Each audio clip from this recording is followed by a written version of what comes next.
37 años. Ese es el tiempo que Ali Khamenei llevaba al frente de la República Islámica de Irán. 37 años de sanciones resistidas, de guerras por proxy ganadas y perdidas, de negociaciones nucleares que empezaban y colapsaban, de protestas internas aplastadas, de enemigos enterrados y de amenazas israelíes y americanas que siempre llegaban pero nunca terminaban de concretarse. 37 años de un hombre que construyó un sistema diseñado para sobrevivir cualquier cosa. Y esta mañana, en su oficina, mientras según los reportes cumplía con sus obligaciones asignadas, ese hombre fue asesinado. Las agencias de noticias iraníes Tasnim y Fars confirmaron la muerte de Khamenei. El gobierno iraní declaró 40 días de luto nacional y 7 días de feriados públicos. El presidente iraní Masoud Pezeshkian llamó al asesinato un gran crimen y prometió respuesta. Los guardias revolucionarios lloraron a su gran líder y prometieron venganza. Y Donald Trump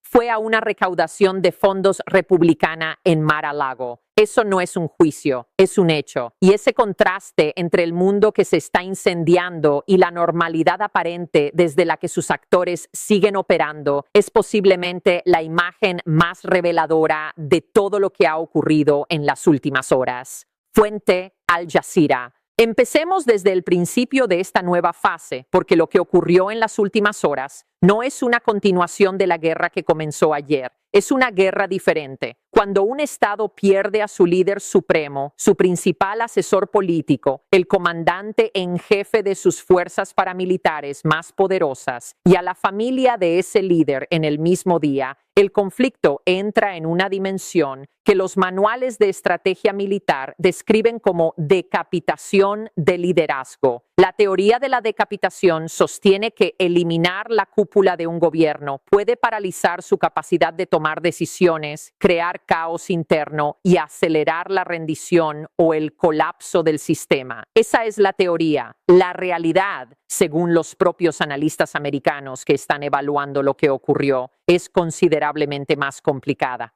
Harlan Ullman, presidente del grupo estratégico Killowen y asesor del Atlantic Council en Washington, dijo algo que va a ser citado en los análisis de esta guerra durante décadas. Dijo que Estados Unidos cometió un gran error al matar a Khamenei, porque Khamenei es ahora un mártir. Y un mártir, en el contexto político y religioso del Islam chiita, no debilita al movimiento que encarna, lo fortalece, lo consolida, lo eleva a una categoría que trasciende la vida política. Ullman fue más lejos. Dijo que la decapitación solo funciona cuando se elimina a todos los líderes y que no cree que se haya logrado eso. Señaló específicamente a Ali Larijani, el secretario del Consejo Supremo de Seguridad Nacional de Irán, como un enemigo formidable que probablemente va a emerger como el sucesor de Khamenei. Y dijo algo que debería hacer pensar a cualquiera que esté siguiendo esta historia con atención. Hemos empoderado a Larijani y eso podría volver a perseguirnos. La IRNA, la agencia oficial iraní, confirmó 2 muertes más en la cúpula del poder. Ali Shamkhani, el principal asesor político de Khamenei y secretario del Consejo de Defensa de Irán, fue asesinado en los ataques americanos e israelíes sobre Teherán.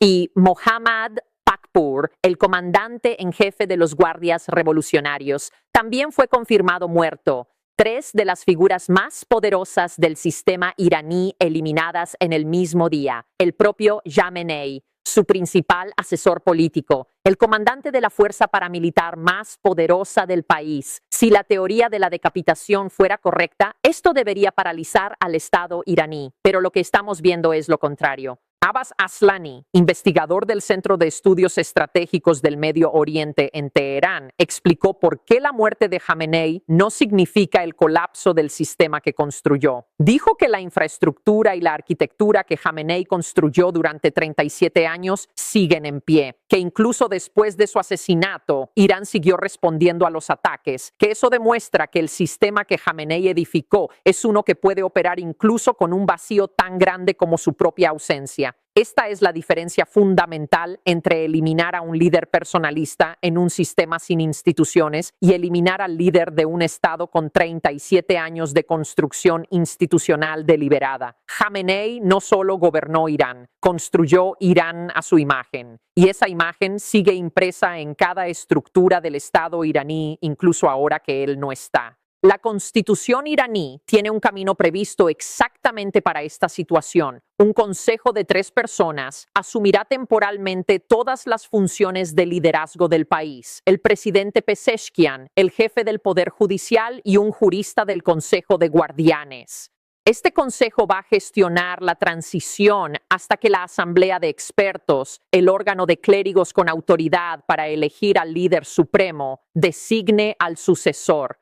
No hay un plazo específico para ese proceso, pero los analistas esperan que el gobierno actúe rápidamente, dado el momento extraordinariamente delicado en que se encuentra el país. La pregunta que todos los observadores están haciendo es si el sucesor va a seguir el camino de resistencia que Jamenei predicó durante décadas o si va a tomar una dirección más pragmática. Esa pregunta no tiene respuesta todavía y la respuesta va a definir el Medio Oriente de los próximos años. Mientras el sistema político iraní procesa el vacío de poder, los guardias revolucionarios hicieron una declaración que no deja lugar a dudas sobre sus intenciones inmediatas. Las agencias iraníes publicaron un comunicado de la IRGC anunciando el inicio de la operación ofensiva más devastadora en la historia de la República Islámica de Irán. El comunicado decía que la ofensiva comenzaría en momentos y que apuntaría a los territorios ocupados, es decir, Israel, y a las bases terroristas americanas en la región. Esta no es retórica. Los guardias revolucionarios son una organización con décadas de capacidad operativa real, con una de las mayores arsenales de misiles y drones de la región, con redes de proxy en múltiples países y con la motivación adicional de vengar la muerte de su comandante en jefe y de su líder supremo. Cuando dicen que van a lanzar la operación más devastadora de su historia, hay que tomarlo en serio. Las calles de Teherán se llenaron de personas esta noche. Las imágenes que llegaron desde la plaza Engelab y desde el santuario de Imam Reza en Mashhad muestran multitudes en luto, personas llorando, personas colapsadas de dolor, personas que vieron en Jamenei, independientemente de lo que el mundo occidental piense de él, a un líder que representaba la resistencia de su nación frente a décadas de presión externa. Pero las imágenes muestran algo más también. Reportes de celebración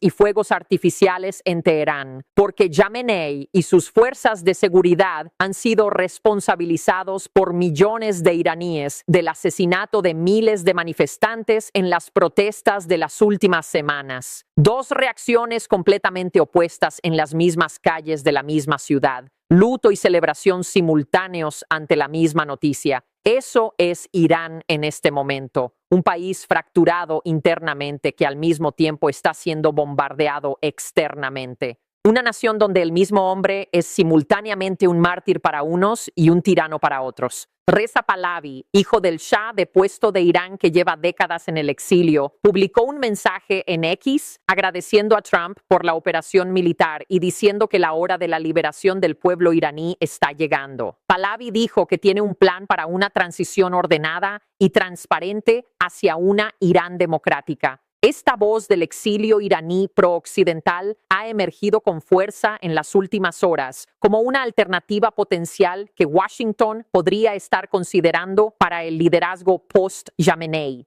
Trump mismo dijo que tiene una buena idea de quién quiere que reemplace al líder supremo. Esa afirmación, la idea de que el presidente de los Estados Unidos tiene en mente a un candidato específico para liderar Irán después del asesinato de su líder, es tan extraordinaria en términos de política internacional que merece detenerse un momento a analizarla. No es la primera vez que Washington intenta gestionar quién lidera un país en el Medio Oriente. El historial de esos intentos no es precisamente alentador. Trump dijo algo más en sus entrevistas con los medios americanos que revela su lógica sobre esta guerra. Dijo que la diplomacia es mucho más fácil ahora que ayer, obviamente, porque los están golpeando fuerte.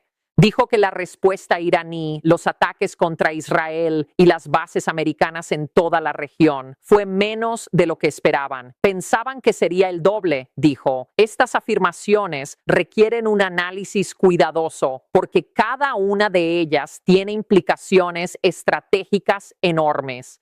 La idea de que bombardear a un país hace que la diplomacia sea más fácil es una teoría que los historiadores han debatido extensamente. A veces funciona. La rendición de Japón en 1945 después de los bombardeos atómicos es el ejemplo que los defensores de esta teoría citan. Pero Irak en 2003, Afganistán en 20 años de guerra, Libia después de la intervención de 2011, son ejemplos de lo contrario. La historia no ofrece una respuesta simple. Y el analista Mike Hanna de Al Jazeera señaló algo que es constitucionalmente fundamental. Trump ha atacado a Irán mientras las negociaciones estaban activas y sin autorización del Congreso. Solo el Congreso tiene el derecho constitucional de declarar la guerra. No el Ejecutivo, no el presidente. Eso no detuvo los ataques, pero va a crear una batalla política doméstica que Trump va a tener que gestionar simultáneamente con la guerra. En el Congreso americano, la reacción fue predeciblemente dividida, pero con matices importantes. La mayoría de los republicanos respaldaron al presidente, pero algunos miembros de su propio movimiento MAGA expresaron profundo malestar con la decisión de entrar en conflicto con Irán junto a Israel. El senador demócrata Chris Van Hollen dijo directamente que Trump está mintiendo al pueblo americano mientras lanza una guerra ilegal de cambio de régimen contra Irán. El líder de la minoría del Senado, Chuck Schumer, fue más cauteloso pero igualmente crítico, diciendo que los ciclos erráticos de Trump de arremetidas y riesgo de conflicto más amplio no son una estrategia viable. El Partido Republicano ya enfrenta lo que se espera sea unas elecciones de medio término devastadoras en noviembre. Esta guerra, dependiendo de cómo evolucione, puede hundirlos aún más o, si Trump logra presentarla como un éxito decisivo, puede cambiar ese cálculo. La política americana y la guerra en el Golfo están ahora inextricablemente entrelazadas. El impacto en el comercio global está materializándose de maneras que van a sentirse mucho más allá del Medio Oriente. CMA-CGM, una de las mayores compañías navieras del mundo, instruyó a todos sus barcos actualmente en el Golfo o en ruta hacia el Golfo a refugiarse con efecto inmediato. Añadió que el paso de sus barcos por el Canal de Suez ha sido suspendido y que sus embarcaciones están siendo redirigidas al Cabo de Buena Esperanza, rodeando África. Hapag-Lloyd, el quinto mayor operador naviero del mundo por tonelaje, anunció la suspensión total del tránsito por el estrecho de Hormuz. El Departamento de Transporte americano recomienda a todos los barcos comerciales mantenerse alejados del Golfo. La navegación marítima en Qatar ha sido temporalmente suspendida. Cuando las compañías navieras más grandes del mundo suspenden simultáneamente sus operaciones en una de las rutas comerciales más importantes del planeta y redirigen sus flotas a rodear África, no estamos hablando de una interrupción temporal del comercio. Estamos hablando de una reorganización masiva del comercio global que va a tener efectos en los precios de prácticamente todo lo que se fabrica, transporta o consume en cualquier parte del mundo. El puerto Jebel Ali de Dubái, el mayor del Medio Oriente, sigue en llamas después de ser golpeado por restos de una intercepción aérea. El aeropuerto internacional de Bahrein fue dañado por un dron. 11 explosiones fueron escuchadas sobre Doha, la capital de Qatar. Explosiones adicionales fueron reportadas en Dubái. Un dron cayó cerca del aeropuerto internacional de Erbil en el Irak kurdo, donde Estados Unidos todavía tiene tropas. El ejército israelí emitió alertas de ataque aéreo en múltiples áreas del país ante el lanzamiento de nuevos misiles desde Irán. Una mujer israelí fue asesinada y 121 personas resultaron heridas en Israel por misiles iraníes, la mayoría con heridas leves según el servicio de ambulancias israelí. En la Cisjordania ocupada, metralla cayó cerca de la ciudad de Calquilia sin que estuviera claro si provenía de un misil o de un interceptor. Los palestinos, que no tienen refugios antiaéreos y que viven bajo ocupación militar permanente, están atrapados en el medio de una guerra que no eligieron y de la que no tienen forma de escapar. En Bagdad, las protestas estallaron después de la noticia del asesinato de Jamenei. Videos verificados por Al Jazeera muestran a manifestantes ondeando banderas y enfrentándose a las fuerzas de seguridad en la zona verde de la capital iraquí. Testigos dijeron que los manifestantes intentaban movilizarse para asaltar la embajada americana. Muqtada al-Sadr, el líder chiita iraquí con millones de seguidores, declaró 3 días de luto público en Irak y expresó su tristeza y dolor por la muerte de Jamenei. Irak, que tiene bases americanas en su territorio, que tiene una población mayoritariamente chiita con fuertes lazos históricos y religiosos con Irán y que tiene milicias pro-iraníes que en el pasado ya atacaron bases americanas, es ahora un nuevo frente de inestabilidad que añadir al mapa ya caótico de este conflicto. China habló. Beijing emitió una declaración sin ambigüedades, exigiendo respeto a la seguridad nacional y la integridad territorial de Irán, un alto inmediato a los ataques para evitar la escalada y un retorno a la mesa de negociaciones. El corresponsal de Al Jazeera en Beijing explicó por qué esta crisis es de importancia estratégica crítica para China. China es uno de los pocos países con una relación comercial funcional con Irán. Beijing compra petróleo iraní, sosteniendo financieramente al gobierno. Y China lleva años trabajando para construir un mundo multipolar donde Estados Unidos tenga menos influencia, viendo al régimen de Teherán como un contrapeso vital frente a Washington y sus aliados. Si hay un cambio de régimen en Irán que resulte en un gobierno pro-occidental, las implicaciones para el proyecto chino de multipolaridad son enormes. Beijing no va a quedarse neutral en esta guerra. La pregunta es, ¿qué forma tomará su involucramiento? Tauhid Asadi, el corresponsal de Al Jazeera en Teherán, ofreció el contexto histórico que es esencial para entender cómo llegamos hasta aquí. Dijo que el primer paso de este dominó comenzó en enero de 2020, cuando Trump ordenó el asesinato del general Qasem Soleimani, el comandante de la fuerza Quds. Desde entonces, el liderazgo iraní ha enfrentado desafíos continuos. El asesinato de otros comandantes militares, el asesinato de Ismail Haniyeh de Hamas en Teherán, el asesinato de Hassan Nasrallah de Hezbollah en el Líbano y ahora el asesinato del propio Jamenei, una línea directa que conecta enero de 2020 con esta mañana, una escalada que se desarrolló durante 6 años, golpe a golpe, hasta llegar al golpe definitivo. Jamenei es el primer líder supremo asesinado en la historia de la literatura política iraní. Y mientras todo esto ocurre, mientras Irán llora y jura venganza, mientras las compañías navieras rodean África, mientras los puertos del Golfo arden y los aeropuertos son dañados por drones, Donald Trump fue a su recaudación de fondos en Mar-a-Lago. Su secretaria de prensa dijo que asistir era más importante que nunca. El Comando Central Americano publicó otro video de lanzamientos de misiles y ataques con el mensaje de que el régimen iraní fue advertido y que están entregando acción rápida y decisiva según las instrucciones. El secretario de Defensa Pete Hegseth declaró que la Marina iraní será destruida y que las fuerzas militares americanas están completamente desatadas para lograr los objetivos de Trump. Completamente desatadas. Esas son las palabras que el secretario de Defensa de los Estados Unidos usó para describir el estado de sus fuerzas militares en este momento. ¿Qué viene ahora? Esa es la pregunta que el mundo entero está haciendo y que nadie puede responder con certeza. Los guardias revolucionarios prometieron la operación más devastadora de la historia de la República Islámica. Tienen misiles, tienen drones, tienen años de experiencia en operaciones de proxy, tienen redes en Irak, en Siria, en Yemen, en el Líbano, que aunque debilitadas por los eventos de los últimos años, siguen existiendo. La muerte de su comandante en jefe y de su líder supremo no los va a detener. Los va a radicalizar. Ullman lo dijo con precisión. La decapitación solo funciona cuando se elimina a todos los líderes. Y no cree que eso haya ocurrido. Ali Larijani sigue vivo. Y si Larijani emerge como el nuevo líder supremo de Irán, el analista advirtió que podría ser un enemigo más formidable que el propio Jamenei. La gran pregunta estratégica que nadie en Washington parece haber respondido públicamente es ¿cuál es el escenario final?